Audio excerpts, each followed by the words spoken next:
Hello, আমি Anamika. Welcome to my YouTube channel অনামিকার স্বপ্নের জগৎ। চলো শুরু করা যাক নীল অনামিকার গল্পের পর্ব 3। শুধু তোমারই জন্য নীল অনামিকার গল্প। লেখনীতে আর কণ্ঠে আমি অনামিকা। ক্লাস শেষে মাঠে ঘাসের ওপর বাবু হয়ে বসে উপন্যাসে ডুবে আছে অনামিকা। অন্যদিকে বটতলায় নীল ও তার বন্ধুরা আড্ডায় মশগুল। হঠাৎ কেউ একজন ছুটে এসে নীলকে জাপটে ধরল। কেমন আছো বেবি? 1 সপ্তাহ দেখিনি তোমায়, তুমি শুকিয়ে গেছো একদম। নীল তাকে ছাড়াতে ছাড়াতে বলল, প্লিজ স্টপ লিজা, এটা কলেজ, পার্ক নয়, ছাড়ো। তুমি এখানে কি করছো? শুভ অভিমন্যু আকাশ হতভম্ব। কে এই মেয়েটা? হঠাৎ এসে নীলকে জড়িয়ে ধরছে কেন? অভিমন্যু ফিসফিস করে বলল, কার বেবি এটা?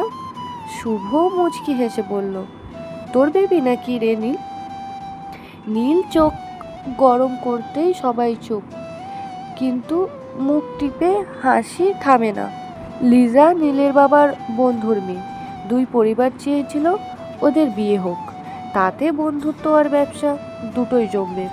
কিন্তু নীল লিজাকে পছন্দ করে না। নীলের বাবা জানেন ছেলের আর কাউকে পছন্দ নেই, তাই লিজাকে বৌমা বানাতে চান। বিয়ে ভাঙতে হলে তো জোরালো কারণ লাগে, শুধু পছন্দ না বললে চলে না। এক রাতে নীল বাবার ঘরে গিয়ে স্পষ্ট বলেছিল, বাবা, আমি লিজাকে বিয়ে করতে পারবো না। নিলয় বাবু শান্ত গলায় বললেন, সমস্যা কি? মেয়েটা ভালো, তোকে পছন্দও করে। সমস্যা আছে, আমার ওকে পছন্দ না। এটা কোনো কারণ হলো? অন্য কাউকে পছন্দ করিস? বল আমাকে। নীল চুপ, কারণ নাম বলার মতো কেউ নেই। শেষে বলল, লিজাকে পছন্দ করি না, ব্যাস, তাই বিয়ে করব না। তোরা ছোটবেলার বন্ধু, একসাথে স্কুলে পড়েছিস, তাই তোদের বিয়ে ঠিক করেছি। এতে সমস্যা কোথায় তোর? বাবা, আমি এখনো ছোট, জীবনে অনেক কিছু করার আছে। নিলয়বাবু শান্ত গলায় বললেন, আমরা বিয়ে ঠিক করেছি, এখন বিয়ে দিচ্ছি না। কলেজ শেষে আমার বিজনেসে যোগ দিবি। আমার যে সম্পত্তি তাতে 7 পুরুষ বসে খেতে পারবে। না বাবা, আমি তোমার ছেলের পরিচয় বাঁচতে চাই না, নিজের পরিচয় গড়তে চাই। আর লিজাকে আমি ভবিষ্যতেও বিয়ে করব না। নীলের গলা তীক্ষ্ণ, কথাগুলো সে শক্ত চোয়ালে স্পষ্ট ভাষায় বলল। নিলয়বাবু গলা শক্ত হলো, সমস্যা কি? কেন করবি না? সরি বাবা, কোনো ভ্যালিড রিজন নেই এখন, শুধু জেনে রাখো এই বিয়ে হবে না। নিলয়বাবু রেগে গেলেন, বেয়াদব, তোর জন্য আমার সাথে আমার বন্ধুর সম্পর্ক নষ্ট হলে তোকে আমি ত্যায্য পুত্র করব।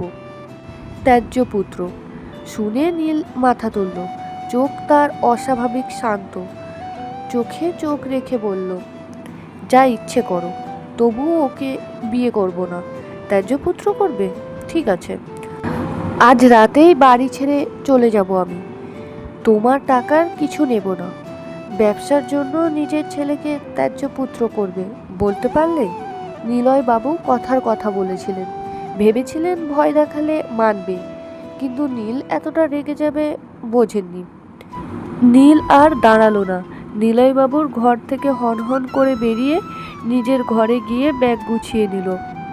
তখন আলো দেবী ছুটে এলেন, কি হয়েছে তোমাদের? তিনি রান্নাঘরে ছিলেন। নীলকে ব্যাগ নিয়ে বেরোতে দেখে পিছু ডাকলেন। নীল শোনেনি, কাঁদতে কাঁদতে বললেন, ওকে থামাও, বাবা ছেলের ঝগড়ায় আমার ছেলেটা কেন বাড়ি ছাড়বে? ততক্ষণে বাইকের শব্দ। নীল বেরিয়ে গেছে, সঙ্গে নিয়েছে শুধু কটা জামা, ডকুমেন্ট, নিজের টাকায় কেনা বাইক আর স্কলারশিপের টাকায় কেনা গিটার। বাবার কিছু ছোঁয়ে নিছে। নীলের ইউটিউব চ্যানেল আছে, যেখান থেকে ভালোই আয় হয়, সেটা কেউ জানে না। সেই রাতেই নীল ডায়মন্ড হারবার চলে আসে। এখানে আসার দুটো কারণ, এক, বাবার কথাগুলো মন থেকে বলেনি, জানতো সে দূরে গেলে বাবা মা টেনশন করবে, তাই কাছাকাছি থাকলো। এখান থেকে খোঁজ নেওয়া সহজ। আর 2, এই শহরে তার ছোটবেলায় ফেলে যাওয়া একটা প্রিয় জিনিস আছে। মন বলছে সেটা খোঁজার সময় এসেছে। শহরটা ডাকছে, মনে হচ্ছে হারানো কিছু ফিরে পাবে। এমন সুযোগ আর পাবে না।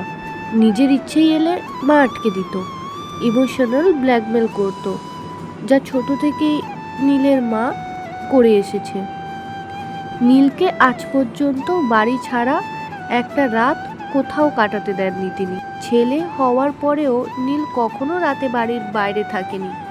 নীল বোঝে না এর পেছনে কোনো কারণ আছে, না এটা শুধুমাত্র মায়ের ভয়। কিন্তু আজকের ঝগড়াটা তাকে সুযোগ করে দিল। রাত 12:30টার ট্রেনে ডায়মন্ড হারবারে নামলো। ছোটবেলায় এখানে কেটেছে, তবুও সব অচেনা। 13 বছর।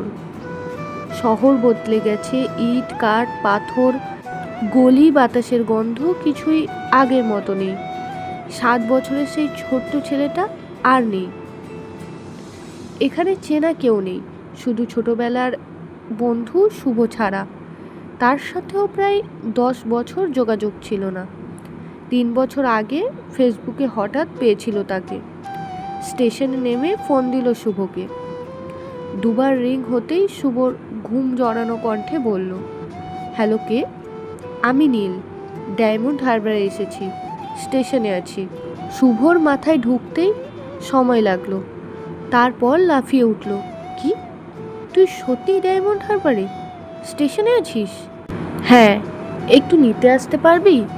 হ্যাঁ হ্যাঁ, তুই 30 মিনিট দে, আসছি।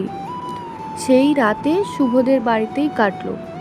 পরে শুভ ঠিক করে দেওয়া বাড়িতে ভাড়ায় উঠল নীল। শুভ বলেছিল থেকে যেতে, কিন্তু নীল ঠিক করেছে কলেজ শেষ না হওয়া পর্যন্ত এখানেই থাকবে। এতদিন কারোর বাড়িতে থাকা যায় না। আজ এতটাই। আমি জানি আমি অনেক ছোট ছোট পর্ব দিচ্ছি, কিন্তু কিছু করার নেই। আমি অনেকটাই ছোট আর তার ওপর নতুন। তাই একসাথে গল্প লেখা, গল্প এডিট করে পোস্ট করা, আবার ভয়েস দেওয়া, 3টে আমার জন্য সত্যিই খুবই কঠিন। তাই একটু অ্যাডজাস্ট করে নিও। আর কেমন হয়েছে অবশ্যই সবাই জানাবে। আমি চেষ্টা করব খুব তাড়াতাড়ি নেক্সট পার্ট দেওয়া। টাটা।